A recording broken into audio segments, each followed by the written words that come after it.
Bienvenue dans le cours d'endommagement et de dégradation des matériaux. Nous allons dans cette brève introduction présenter les enjeux de ce cours.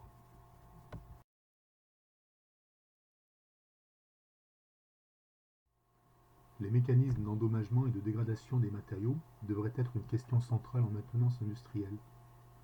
En effet, si lors de la phase de conception ou de réparation, le choix du matériau et de son dimensionnement ne sont pas faits de manière optimale, vous pouvez vous attendre à des défaillances au jeune âge.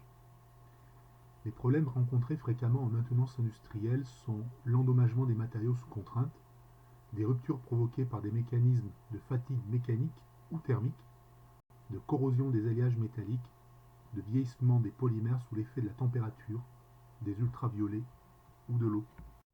Les conséquences de l'endommagement des matériaux, quel que soit le mécanisme, sont parfois dramatiques. Ce peut être la rupture des structures comme le viaduc de Morandi à Gênes, le déchirement de la carlingue du vol 243 d'Aola Airlines, la perforation des canalisations d'eau, de vapeur ou de gaz, l'immobilisation des chaînes de production qui entraîne des pertes de productivité importantes.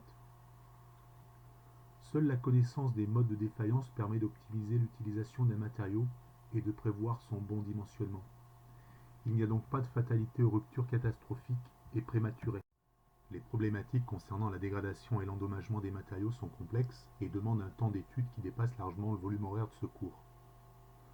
Ainsi, nous n'aborderons pas de manière exhaustive tous les thèmes. Nous allons concentrer nos efforts sur la corrosion humide et les principaux modes de corrosion, les moyens de lutte contre la corrosion humide, l'endommagement des matériaux et la problématique de la rupture des matériaux.